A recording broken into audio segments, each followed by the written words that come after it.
নমস্কার দর্শক বন্ধুরা, অজানার সন্ধানে ইউটিউব চ্যানেলে আপনাদের সবাইকে স্বাগতম। বন্ধুরা, আজকের ভিডিওতে আমরা জানতে চলেছি প্রতিদিন তুলসী গাছে জল দেওয়ার ফল সম্পর্কে, যা স্বয়ং ভগবান শ্রীকৃষ্ণ বলেছিলেন দেবী সত্যভামাকে একটি কথার মাধ্যমে। আজকের ভিডিওতে এই সুন্দর কথাটি আমরা শুনতে চলেছি। তো বন্ধুরা, আজকের ভিডিওটি খুবই মাহাত্ম্যপূর্ণ হতে চলেছে, কারণ ভগবান শ্রীকৃষ্ণ বলেছেন যে বা যারা এই পবিত্র কাহিনীটি শ্রবণ করে সে তুলসী গাছে জল দেওয়ার যে ফল তা লাভ করে, যার ফলে সমস্ত পাপ নষ্ট হয়ে যায়। তো চলুন বন্ধুরা, শুরু করা যাক আজকের কাহিনীটি। একবার দেবী সত্যভামা ভগবান শ্রীকৃষ্ণকে জিজ্ঞাসা করেন, প্রভু, আপনি তিন জগতের কর্তা, তবুও কেন আপনি তুলসী গাছের পুজো করেন এবং কেন আপনি প্রতিদিন তুলসী গাছে জল নিবেদন করেন? হে প্রভু, আমি এই তুলসী গাছে জল দেওয়ার গুরুত্ব জানতে চাই। তখন ভগবান শ্রীকৃষ্ণ বলেন, হে দেবী সত্যভামা, তুলসী হচ্ছেন লক্ষ্মীর প্রকৃত রূপ। প্রতিদিন এর পূজা করার লক্ষাধিক উপকারিতা রয়েছে। শুধু তাই নয়, প্রতিদিন তুলসী গাছে জল নিবেদন করলেই মানুষের কোটি কোটি পাপ নষ্ট হয়ে যায়। তুলসী গাছে জল দেওয়ার গুরুত্ব বলার আগে আমি একটি অতি প্রাচীন গল্প বলছি। এই গল্পের মাধ্যমে আপনি আপনার সমস্ত প্রশ্নের উত্তর পাবেন, তাই আপনি এই গল্পটি মনোযোগ সহকারে শুনুন। ভগবান আরও বলেন, যে ব্যক্তি মনোযোগ সহকারে এই গল্প শুনেন তিনি তুলসীকে 100 বছর জল দেওয়ার পুণ্য লাভ করেন। তারপর ভগবান শ্রীকৃষ্ণ দেবী সত্যভামাকে তুলসী গাছে জল দেওয়ার মাহাত্ম্যের কথাটি শোনান। বহুকাল আগে অবন্তিপুরীতে ধনেশ্বর নামে এক ব্রাহ্মণ বাস করতেন। তিনি জন্মগতভাবে ব্রাহ্মণ ছিলেন, কিন্তু তার কর্ম ছিল দুর্নীতি, প্রতারক ও অধর্মী। তিনি চামড়া ইত্যাদি বিক্রি করে অর্থ উপার্জন করতেন এবং শুধু মিথ্যা কথা বলতেন। সে সব সময় খারাপ কাজে লিপ্ত থাকত এবং চুরি, পতিতাবৃত্তি ও জুয়ায় আসক্ত থাকত। তাই জীবনে কোনো পুণ্য কাজই সে করেনি, ধর্মগ্রন্থ অধ্যয়নও করেনি, কখনো পুজোও করেনি। তিনি সর্বদা অন্যের অর্থের প্রতি তার মনকে নিবদ্ধ রাখতেন। দিনের বেলায় টাকা রোজগার করতেন এবং রাতে পতিতাদের সাথে সময় কাটাতেন। এইভাবে সেই চরম পাপী ধনেশ্বর ব্রাহ্মণ তার জীবন অতিবাহিত করতেন। তিনি কখনো তার মুখে ভগবান বিষ্ণুর নামও নেননি, বা তিনি কোনো দেবতা বা দেবীর পূজা পাঠও করেননি। এভাবে বহু বছর পাপ কাজ করে কাটিয়েছেন তিনি। তারপর সেই ধনেশ্বর ব্রাহ্মণ ক্রয় বিক্রয় করতে মহিষ্মতিপুরীতে পৌঁছান। সেই শহরে কাছ দিয়ে নর্মদা নদী বয়ে গেছে। দূর দূরান্ত থেকে মানুষ সেই নদীতে স্নান করতে আসে। তারপর সেই পাপী ব্রাহ্মণ নদীর তীরে একটি আশ্রম দেখতে পায় এবং সেখানে সে থাকতে শুরু করে। সেই আশ্রমে বহু পণ্ডিত ব্রাহ্মণ পুরাণ পাঠ ও ভগবান বিষ্ণুর স্তুতি করতেন। সেই সব বিদ্বান ব্রাহ্মণদের কাছ থেকে ভণ্ড ধনেশ্বর শ্রীহরি বিষ্ণুর নাম শোনার সৌভাগ্য অর্জন করে এবং সুযোগ পায়। অতঃপর সেখানে আগত লোকেরা গরুর পূজা করে ব্রাহ্মণদের খাওয়াতেন। সেই পাপী ব্রাহ্মণও তাদের সাথে বসে ভগবানের প্রসাদ গ্রহণ করতেন। আশ্রমে একটি তুলসী গাছ ছিল। সেই ব্রাহ্মণ জেনে বা না জেনে সেই তুলসী গাছে জল ঢালতেন, কিন্তু সে কি করছে তার মনে কোনো ধারণাই ছিল না। তিনি প্রতিদিন সকালে ঘুম থেকে উঠে একটি পাত্রে জল দিয়ে তুলসী গাছে জল ঢালতেন। এরপর তিনি একটি আশ্রমে ঘুমাচ্ছিলেন। তখন একটি সাপ ওই স্থানে এসে তাকে ঘুমের মধ্যে কামড় দিল এবং সেই পাপী ব্রাহ্মণ ঘুমের মধ্যেই মারা গেল। সকালে অন্য ব্রাহ্মণরা তাকে অজ্ঞান অবস্থায় দেখে তার মুখে তুলসী পাতা ও তুলসী জল দিল। তখন সকল ব্রাহ্মণ জানতে পারলেন যে তিনি মারা গেছেন। সেই পাপী ব্রাহ্মণের মৃত্যুর পর যমের দূতগণ সেই স্থানে আবির্ভূত হন এবং তাকে ধরে যম জগতে নিয়ে যেতে থাকেন। পথে যেতে যেতে ব্রাহ্মণ বিলাপ করতে লাগলেন এবং যমদূতদের জিজ্ঞাসা করলেন, হে যমদূত, আমাকে তোমরা কোথায় নিয়ে যাচ্ছ? আমার মৃত্যুর কারণ কি? তখন যমদূত বলতে লাগলেন, হে দুষ্ট ব্রাহ্মণ, তুমি জন্ম থেকে মৃত্যু পর্যন্ত বহু পাপ করেছ। তোমার পাপের কারণেই তোমাকে কাল সাপে কামড়েছে। এখন আমরা তোমাকে যমলোকে নিয়ে যাচ্ছি, যেখানে স্বয়ং যমরাজ তোমার পাপ কর্মের হিসাব দেখবেন এবং তোমাকে অবশ্যই নরকে পাঠাবেন। তখন সেই ব্রাহ্মণ উচ্চস্বরে বিলাপ করতে লাগলেন এবং সেই যমদূতদের কাছে ক্ষমা ভিক্ষা করতে লাগলেন। কিন্তু যমদূতদের তার প্রতি বিন্দুমাত্র করুণা ছিল না। তারা তাকে প্রহার করতে করতে যমলোকে নিয়ে গিয়ে যায়। যমের দূতেরা সেই ব্রাহ্মণকে নিয়ে যমরাজের সামনে পৌঁছালো। চিত্রগুপ্ত যমরাজের কাছে বসে সেই ব্রাহ্মণের জন্ম থেকে মৃত্যু পর্যন্ত কৃতকর্মের হিসাব প্রস্তুত করেন। হিসাব দেখার পর চিত্রগুপ্ত বলতে লাগলেন, হে ধর্মরাজ, এই ব্রাহ্মণ শৈশব থেকে মৃত্যু পর্যন্ত শুধু পাপই করেছে। তিনি কোনো পুণ্য কাজ করেননি, তাই এই পাপী ব্রাহ্মণকে নরকে নিক্ষেপ করা উচিত। তখন যমরাজ বলেন, হে দূত, এই দুষ্ট ব্রাহ্মণ সারা জীবন পাপ কাজ করে এসছে, একে কুম্ভীপাক নরকে রেখে এসো। তো যমরাজের আদেশ পাওয়া মাত্রই যমের দূতেরা হাসতে হাসতে সেই পাপী ব্রাহ্মণকে কুম্ভীপাক নরকে নিয়ে চলে যায়। সেই ভয়ঙ্কর নরকে ফুটন্ত তেলের বিশাল পাত্র ছিল, যার নিচে ভয়ানক আগুন জ্বলছিল। যমরাজের দূতরা ব্রাহ্মণকে সেই ফুটন্ত তেলের পাত্রে ঢেলে দিল, কিন্তু ব্রাহ্মণকে ফুটন্ত তেলের পাত্রে ফেলে দেওয়ার সাথে সাথে ফুটন্ত পাত্র ঠান্ডা হয়ে গেল এবং সম্পূর্ণ তেলও ঠান্ডা হয়ে গেল। যমের দূতেরা এই অদ্ভুত ঘটনা দেখে খুব অবাক হলেন, কারণ এরকমটা আগে কখনোই ঘটেনি।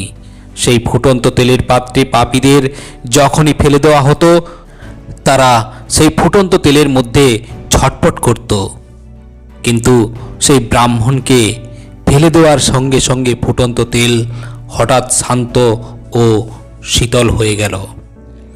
এই বিস্ময়কর ঘটনা দেখে যমদূতরা দ্রুত গতিতে ছুটতে ছুটতে ধর্মরাজের কাছে পৌঁছে যায়। আর ধর্মরাজ জিজ্ঞাসা করলেন, হে দূত, কি ব্যাপার, এত দ্রুত আপনারা সবাই ছুটে আসছেন কেন?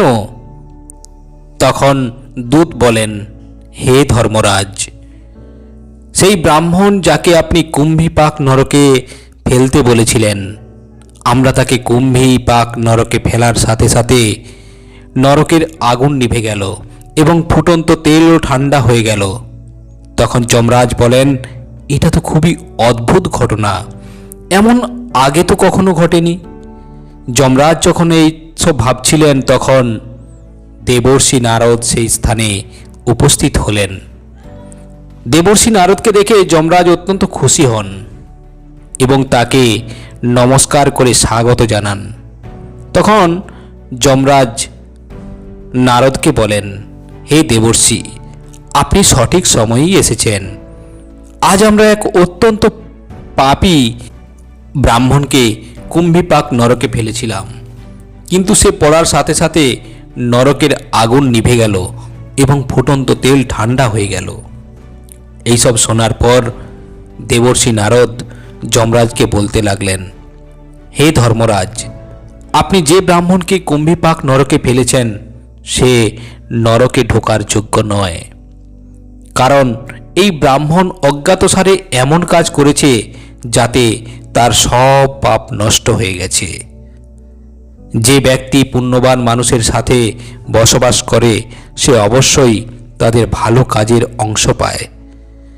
এই ব্রাহ্মণ 1 মাস ভগবান বিষ্ণুর ভক্তের কাছে থেকেছে। এই ব্রাহ্মণ আশ্রমে থাকতে প্রতিদিন তুলসীকে জল নিবেদন করেছে। এই কারণেই তার সমস্ত পাপ ধ্বংস হয়ে গেছে আর পুণ্যবান শক্তিতে পরিণত হয়েছে। এই ব্রাহ্মণ অজান্তেই এত পুণ্য অর্জন করেছে যা মানুষ বহু জন্মেও পায় না। সেই জন্য আপনি তাকে নরকের শাস্তি দিতেই পারেন না। আপনি শুধু এই ব্রাহ্মণের পাপের শাস্তি দিন, তাকে নরক দেখান। তো দেবর্ষি নারদের মুখে এইসব কথা শুনে যমরাজ খুব খুশি হন এবং ব্রাহ্মণকে কুম্ভীপাক নরক থেকে বের করে আনেন এবং তিনি তার দূতদের বলেন, এই ব্রাহ্মণকে নিয়ে যান এবং তাকে সমস্ত নরক দেখান। যমের দূতেরা সেই ব্রাহ্মণকে নিয়ে যায় এবং তাকে সমস্ত নরক দেখাতে শুরু করে। তো বন্ধুরা, ভগবান শ্রীকৃষ্ণ এরপর বলেন, হে দেবী সত্যভামা, এইভাবে যমের দূতেরা সেই ব্রাহ্মণকে সমগ্র নরক দেখায় এবং তাকে যক্ষ জগতে নিয়ে যায় আর সেই ব্রাহ্মণ যক্ষ হয়ে যায়। এরপর ভগবান শ্রীকৃষ্ণ বলেন, হে দেবী সত্যভামা, যে ব্যক্তি প্রতিদিন তুলসী পূজা করে এবং তুলসীকে জল দেয় সে আমার কাছে সবচেয়ে প্রিয়। সেই মানুষটি কখনো কোনো দুর্ভাগ্যের সম্মুখীন হয় না, সে কখনো নরকে পড়ে না। যে বাড়িতে তুলসী গাছ সব সময় সবুজ থাকে সেই বাড়িতে সুখ, শান্তি ও সমৃদ্ধি থাকে। ভগবান বিষ্ণুর আরাধনায় এবং তাকে নিবেদিত ভোগে তুলসী পাতা অবশ্যই থাকতে হবে, কারণ ভগবান বিষ্ণু তুলসী পাতা ছাড়া কোনো প্রকার নৈবেদ্য গ্রহণই করেন না। তাই প্রতিটি বাড়িতে তুলসী গাছ থাকতেই হবে। তুলসী গাছের কাছে গালিগালাজ করা উচিত নয় এবং ভুল করেও তুলসী গাছের কাছে জুতা, চপ্পল বা ঝাড়ু রাখা উচিত নয়। এটি একটি পাপ হিসেবে বিবেচিত হয়। তুলসী গাছ আছে এমন জায়গার কাছে থুতু ফেললে অনেক ক্ষতি হয়।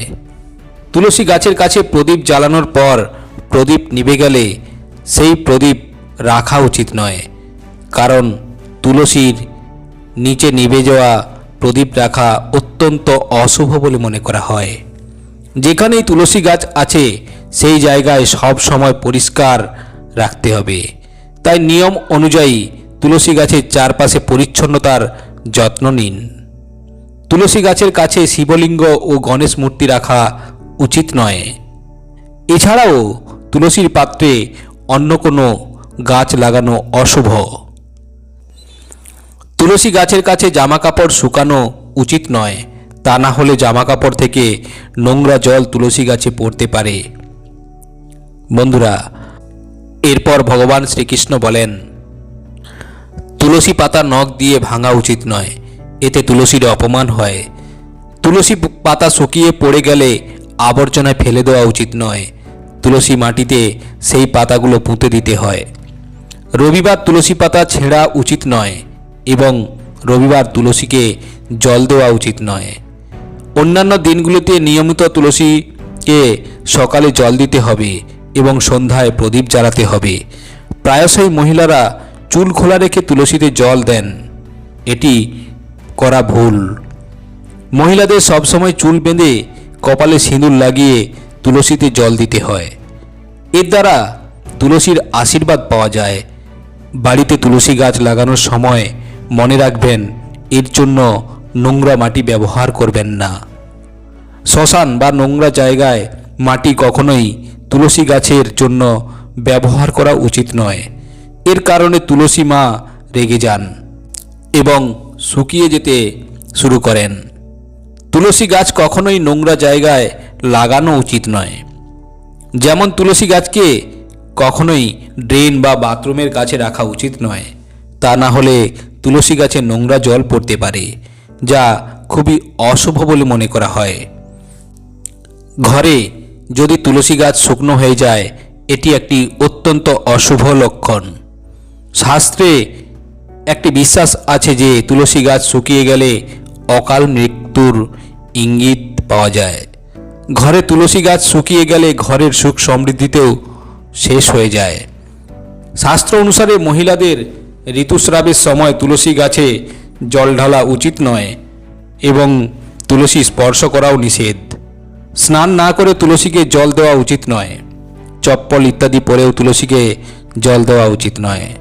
তুলসীকে জল দেওয়ার সময় খেয়াল রাখুন জল যেন পায়ে না পড়ে, এতে মা তুলসীর অপমান হয়।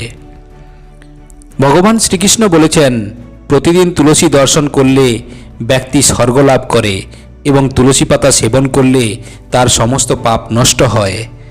শাস্ত্রে কলা গাছের বিশেষ গুরুত্বের কথা বলা হয়েছে। তুলসীর কাছে একটি কলা গাছ লাগালে বহু গুণ বেশি উপকার পাওয়া যাবে। কলা গাছে ভগবান বিষ্ণুর বাস, তাই তুলসীর কাছে লাগালে ঘরে সুখ ও সমৃদ্ধি আসে। বন্ধুরা, ভগবান শ্রীকৃষ্ণের বলা এই কাহিনী আপনাদের কেমন লাগলো কমেন্টস বক্সে অবশ্যই লিখে জানান। আর যদি ভালো লেগে থাকে তাহলে ভিডিওটিতে একটি লাইক দিয়ে দেবেন আর শেয়ার করে বন্ধুদেরকে দেখার সুযোগ করে দেবেন। এবং এই চ্যানেলটিতে আপনি নতুন হলে অবশ্যই চ্যানেলটি সাবস্ক্রাইব করে সঙ্গে থাকুন। আজ এই পর্যন্ত, আবারও আসবো পরের ভিডিও নিয়ে। ততক্ষণ ভালো থাকবেন, সুস্থ থাকবেন। নমস্কার।